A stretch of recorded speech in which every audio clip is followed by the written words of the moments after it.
Welcome to Story Talks, where we discuss the practices that engage, motivate, develop, retain, and attract people to businesses. We'll give you principles and tools based on real-world stories to leverage listening and storytelling to become a better leader and management professional.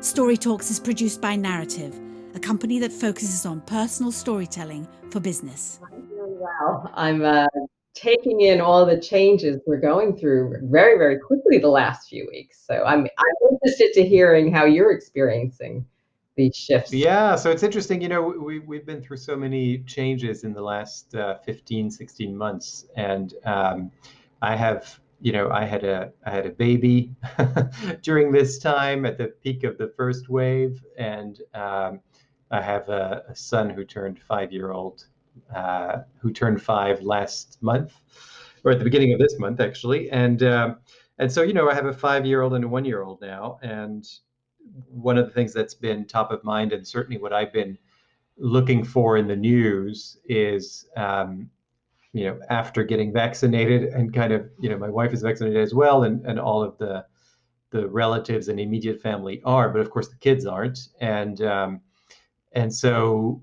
at this point, we don't know when that's going to happen. And I've been sort of, scouring the news for guidelines for that, but also, what's happening with schools. And just today, New York City said that, they were opening schools without a remote option. So clearly we're reopening. I mean, it's happening, regardless of what we think about all of that, or what our specific circumstances are. For the vast majority of people, the reopening is happening. And I think, I mentioned my kids only because it's creating a certain amount of anxiety and fear, quite frankly. That's, as the more I read about the science of everything, the less it feels like my fear is rational, because everything indicates that, there's a very, very low chance that anything will happen, including to my 1-year-old and 5-year-old. But but still, it's there, and that sort of protective feeling is very prominent. And so, as a result, while I'm very excited to go back into the world and to interact with the world, and especially with clients, I have to say, I mean, one of the things that I'm looking forward to is, having more of a balance between the virtual and the in-person. And that's the promise that's being made right now from a lot of companies that we work with, that they're slowly starting to welcome people back into their offices. The next thing will be to welcome people, outside external consultants like myself and like yourself, into their world again, and so that's kind of, that's certainly what's on my mind, and balancing that excitement with this very real fear that I realize is maybe not so rational from a scientific perspective, but still, it's there. And I have to imagine, and I'm seeing statistics that show that a lot of employees feel the same way, that there's this mixed bag of feelings, whether you have kids or not, actually. Yeah. And it's really about, this kind of social anxiety that's been created, I think, out of this isolation that we've all been in. And so even for us, for the ones of us who are really excited to go back into the world and meet people again and talk again, there's still that level of anxiety that's happening, and I think that's something to take into account. Well, it's interesting you brought off a couple of the things I've been thinking about, because I've been taking in impressions about conversations I'm having with clients and friends about their request for reentry. It's not necessarily an option. It's like, you're coming back. You're all coming back. So having people kind of look at how are they going to experience that situation, and many of the variables you talked about, like their reentry, how is that going to impact family members, and balancing that. The second thing, I've actually used children as a thinking prompt lately, because I had I think we have to take a lesson from them about how they re-enter and manage their expectations about how much stimulus they can handle. Because I'll give you myself as an example. I consider myself fairly social and extrovert, and I was so super excited to be out and about and meeting people and being in groups, but I felt like I was having a significant out of body experience on a couple of occasions, sitting at a table with like a group of people after a year and a half and thinking, okay, I feel like I'm in a movie. And when it's done, I was quite exhausted. Now, we've all complained about being exhausted on countless Zooms, but we have to give ourselves, permission to kind of appreciate the emotional part, the connection part, the physical part, that it is a lot to take in after a couple of months. And you also talked about balancing. Like, we made some good contracts for ourselves, when we were going, if we get through COVID together, we promised to kind of incorporate some life balance and some sanity and some of the good things. I think we have to find ways with our clients and ourselves to remind ourselves. But I'm telling you, there was there was times last week I was like, I really want to go and have a nap. Like, I've met 50 people. That's like 50 more than I've seen like in the Yeah. entire 2 years. And I just had to reflect. So what I think we both should be doing is Googling science afterwards, or reaching out to some doctors to find out like what the neuroscience is, because I'm sure there's some great PhD student out there that's gonna do their dissertation on this topic really quickly. But yeah, let's learn from the kids. I keep thinking about first graders when we went back. We eased in, we created moments so they could get adjusted for the new normal.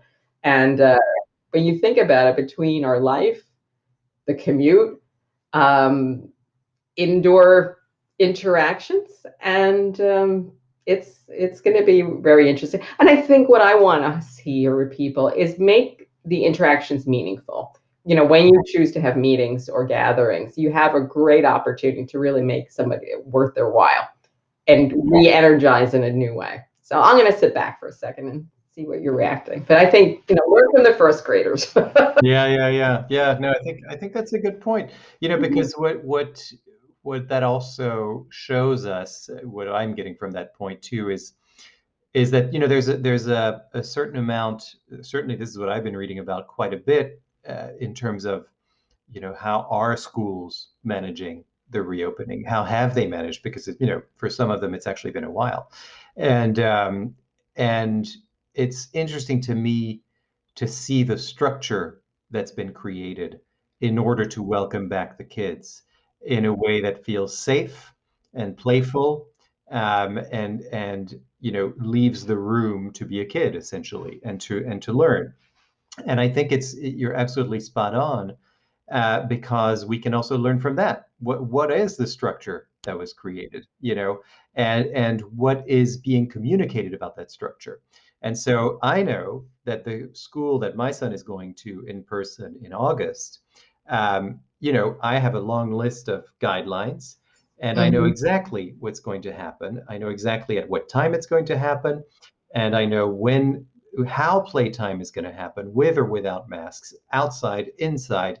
It's super detailed, and it's interesting to me that when you get to that level of detail and structure, there's a certain freedom that happens, that gets created out of this seemingly constrained or constraining structure. From the outside, you might think, "Wow, my God, they've really, where's the room here for creativity and imagination?" But the room is actually in those dedicated spaces and times that have been created for those kids, and I think that's key when we welcome back our employees into our in office um, environments.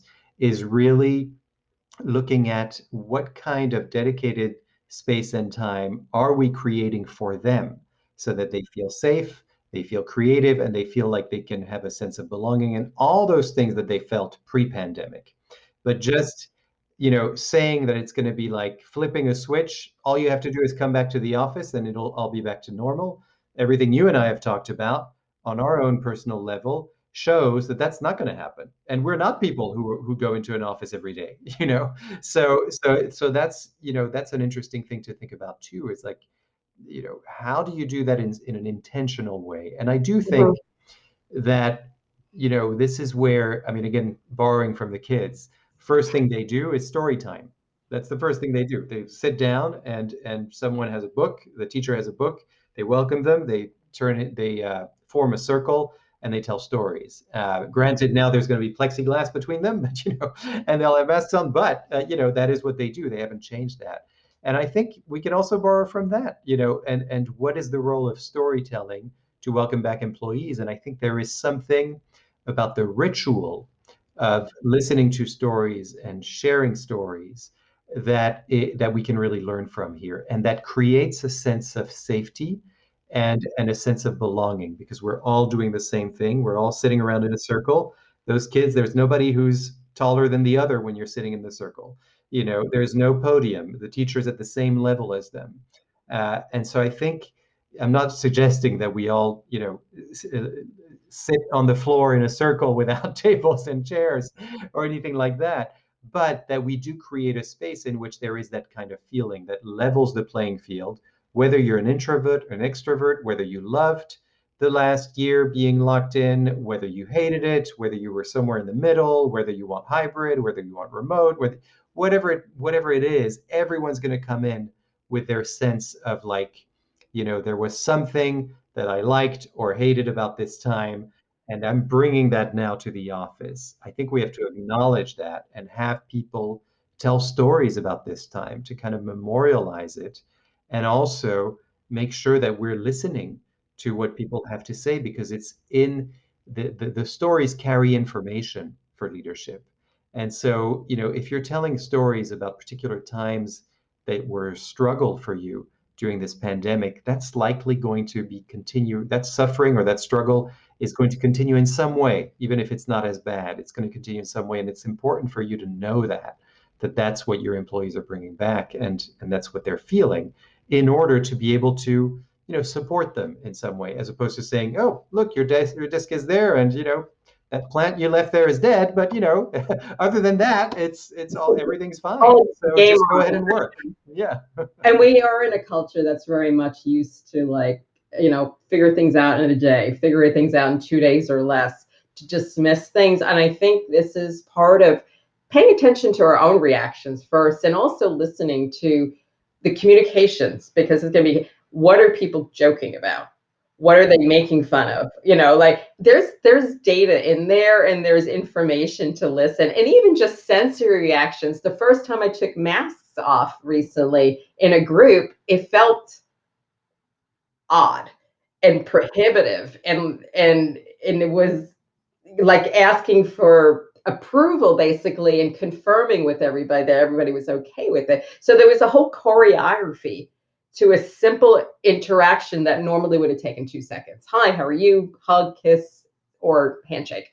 And it was this whole dance between the dynamics that I thought was worth watching. But the more structure, like when you were talking about what your little ones were, and you were informed what the rules were, it does alleviate some stress. You know what you're walking into. And I listened to another parent this week talking about their college kids, and how one college was very good at communicating and keeping things in as a community, and also informing regularly and taking the mystery out of things. And because there was a process, they said there was stress during it, but they knew what was expected and what wasn't, and what wasn't going to cut it. So I think that's for it. But I go back to Queens and the nuns. I keep thinking of schoolyards. I can't get this visual out of my mind of the nuns with the little brass bell, line up, sit down, do this, have a snack, go have some resource, and then go home. Because they knew those first 3 days or four, they were smart. Like, they weren't going to fuss over us, but they knew what we were capable of and where we were going to not be able to handle it. So I'm using that as a humorous point to say, you know, sometimes going back to common sense, it's like, we can only take in so much sometimes, and we need to be ready for that. Now, we've taught each other that we're basically able to work and communicate from a distance. So I think keep that trust and that sense of responsibility that you're working with adults, you're setting guidelines, but let them be successful. And I think absolute rules sometimes don't always work. To give the guidance, listen for the feedback, appreciate there's history that's maybe shared or not shared, and go for, that majority of success and question. So I think communication and getting feedback and being okay with that is going to be a great learning exercise, because we all want perfect. We want to think everything we're doing is absolutely spot on, but our staff's going to push back, perhaps, I think, a little bit. Yes, that's such an important point. Acknowledge what worked about the remote, because there is going to be a kind of an impulse to acknowledge first, how relieved we are to be back in person, and that it was so horrible to be disconnected and isolated. But there are things that worked from a productivity, standpoint, and many studies show that productivity has actually gone up in the last 15 months. And so that is something to pay attention to.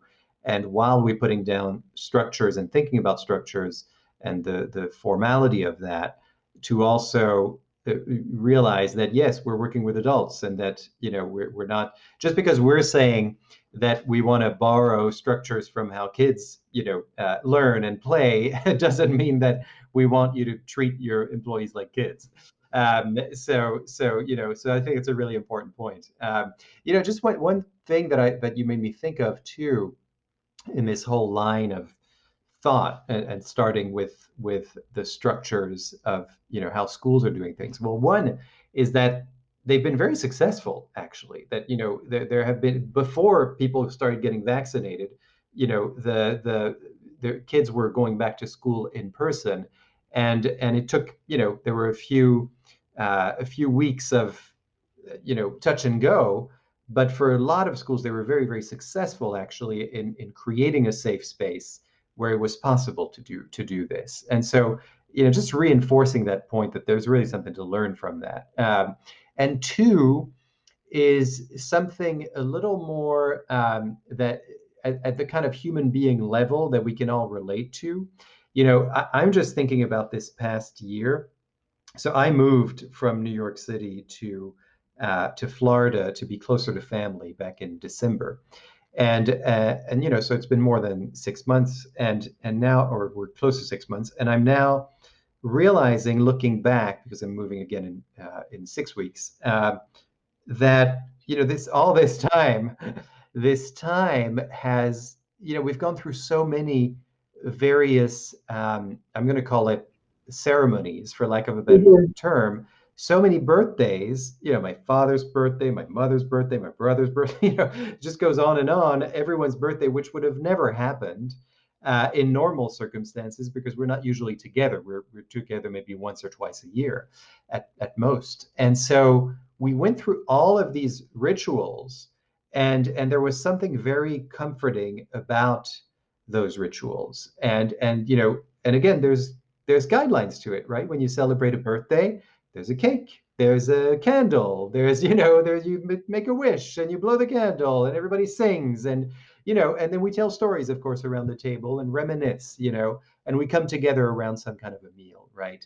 So again, I think, when we bring these employees back, the leaders of these organizations, and especially in the people function, really have to think about, not only how do we do that from a structural point of view, but also how do we literally welcome them back?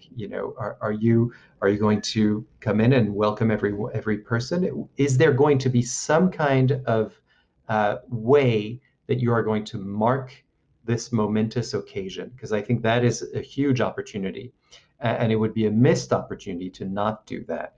And so, whatever you choose to do, whether you're putting a necklace of flowers around people's neck every time they come in, or whatever it is, but something that indicates that yes, this is a momentous occasion, and it's not just back to business as usual, at least for that first day. And however you're organizing it, if it's alternative days, but think of something to welcome people back. Of course, from my point of view, I'll give one quick example. of an engagement we did, which really was far from the business world. It had a lot more to do with public health. Actually, these were people who were working in the public health arena, and this was happening in Kenya. So the organization that hired us was an organization that represents truck drivers in Kenya, and one of the big issues at that time and still today is that truck drivers were a vector for HIV and AIDS. Oh, yes, sir. And so they would go on the road, and there's a thriving sex work industry, and they would see sex workers have unprotected sex and then contract the virus, come back, bring it into their families, and then that's how the spread would happen. And at the heart of it was that people weren't really speaking about it, and they weren't getting tested.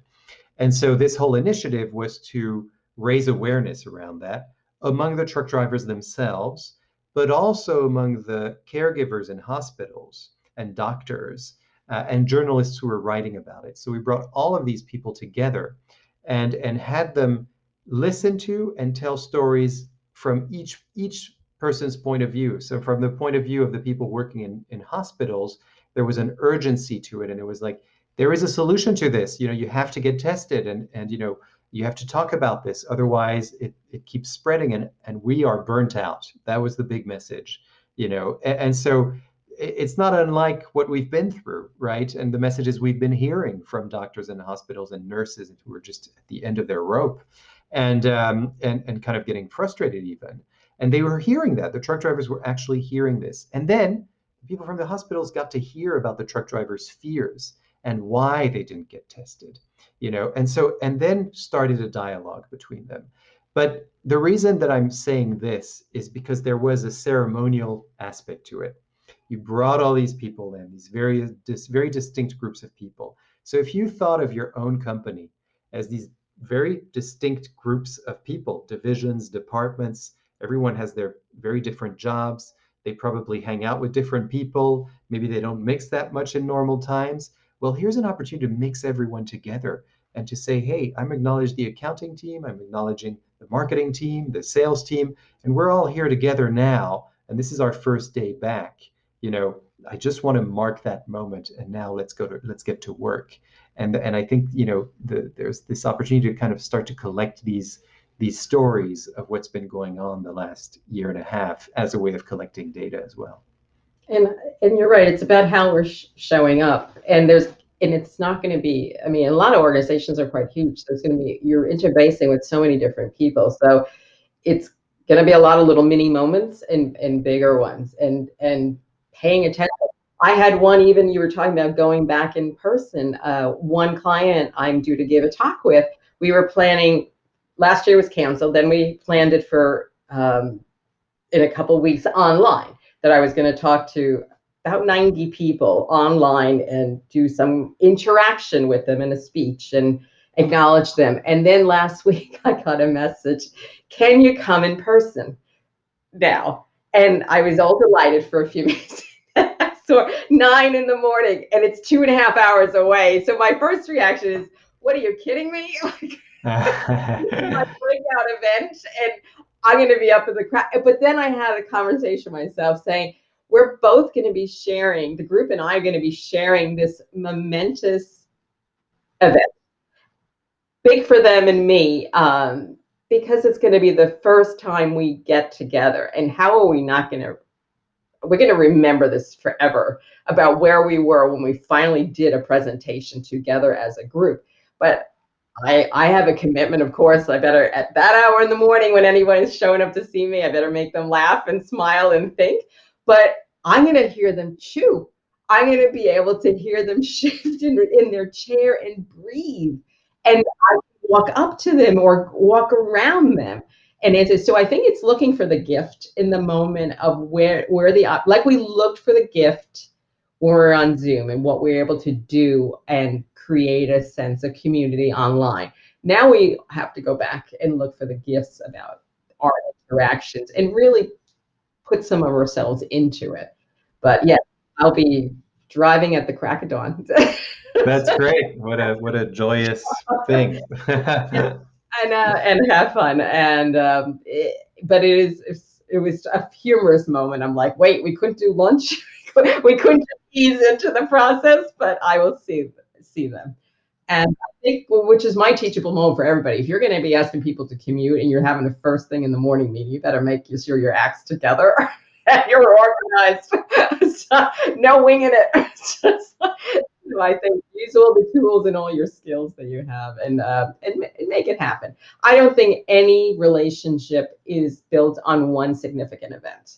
I think it's about a series of little things and then smart events that you make sure you keep supporting what you're saying and what you're actually doing, as we know, our theory, and then how we're putting our theory to use every day, and keep maybe an accountability in your group when you're doing, to make sure they remind you when you're straying or returning to some maybe not the best habits. So I think there's a great opportunity here to have some fun with it. And you're right, mark it, collect it. Um, it doesn't have to be a huge story initiative, like you say, sitting on the floor and holding hands. But if you can document in their diaries and have a look back, in a couple of months, what we learned, what we found out, what we're doing, I think we'll make a lot of good strides, and just have some fun with it too. Yes, absolutely. No, and I love what you just said about, find the gift in these moments as well, because I think that's what we've kind of what we can easily forget about is what is the gift about meeting in person, because there has been a lot of convenient ways to meet and perhaps more productive ways to meet. So taking that, understanding it, collecting that, and continuing, building on that. At the Mm-hmm. same time, welcoming back what we love about meeting in person, and making sure that there's coffee in that room. That's the other thing that I'm remembering is, when we would do trainings in person, we always made sure there was food and coffee. If we were doing, it's that kind of thing that you don't have to think about anymore.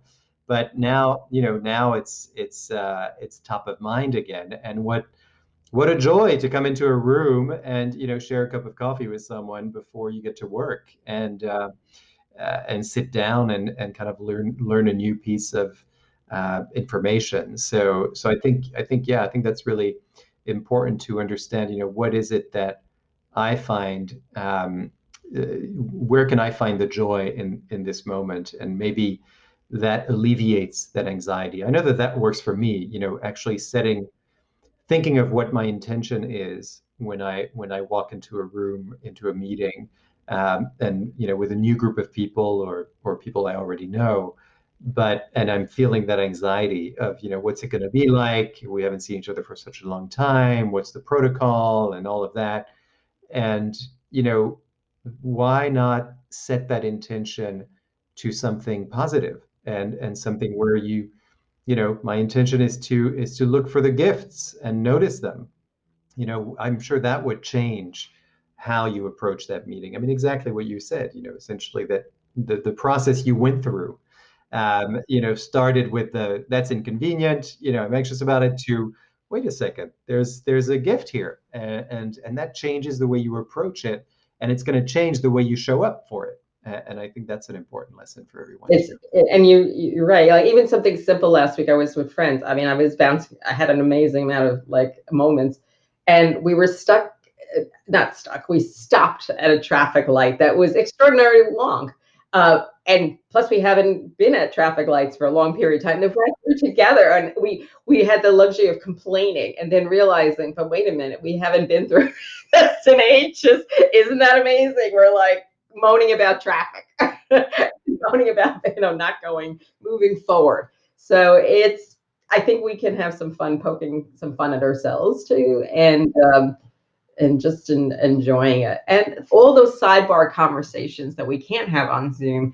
Walk down the hallway, follow up, check in with somebody, knock on a window of an office or a table where if you're in an open space environment, and take advantage of those moments to listen and learn, and maybe just take it in at the end of the day and take some notes of what you're experiencing too. I think a lot of times it doesn't even hit us right away till you're going home on your commute, or you're walking your dog, or just sitting down for a few minutes to think about what did we experience, what worked, and what do you think you need to ask more questions about. Love it. I love it. Well, I think these are all, great thoughts and reflections in terms of things that we can actually act on, and certainly, hopefully, what I hope will happen is that, people can take away from this conversation some steps that they might take in anticipation of this reopening. And even if you've already reopened and you haven't taken these steps that we're talking about, it's okay, because it's not like, I think you said this earlier, it's not like everything has to happen on the first day, and then, well, that's it, we lost that opportunity. No, it's rather, it's going to be a continuation of things. It's going to be a conversation, but it's really, I think what we've been talking about is paying close attention to what's going on, and make sure that we are creating these moments where it's possible to listen and to tell stories and to collect the lessons from those, and create actions, create practices that we learned from during the pandemic, that we can add on to the way we do things, so that there is this sense that we're building something. Yeah. Yeah, great. All right. Well, this has been another great conversation. And I'm going to try something here, Jules, which is that I want to point people towards different things. And certainly, Jules, aka Julian Ryan, has written a book that's fantastic, and I have written a blurb about it. And you should find that book everywhere you can find books. Jules, can you give us the name of that book, just so that Oh we my have goodness, that? it's a long title, but it's a little book with a long title. It's the Learned It in Queens Communications Playbook, Winning Against Digital Distraction. But if you just Google the Learned It in Queens Communication Playbook, it'll come up, or Google my name. So it's out on Amazon or on my website as well. You can click on that and it'll take you to the link. So Fantastic. thank you for that. Yeah, of course. It's required reading as far as I'm concerned when we're talking about Absolutely. communications Thank and you. coming back. And yes, and check out narativ.com and narativ.com. We've got a number of different blogs that we're writing. One of them will be about one of these conversations here. And we're going to keep going with these conversations and eventually have guests as well. So I'm excited to see what happens next. Yes, it's literally 2 books on my desk. I use my own every day, and I use Powered by Storytelling every day. It's my Oh, great. how-tos. Great. And yes, Powered by Storytelling is our own book at Narativ, by Narativ's co-founder, Murray Nossel. So you can also find that anywhere you find books. All right, great. Well, thanks, Jules. This was another great conversation, and we'll have another one very soon. Okay, cheers. Be safe, be well. Take care. Thank you. Narativ Story Talks. For more information on the narrative listening and storytelling method and how it can help your business, go to narativ.com.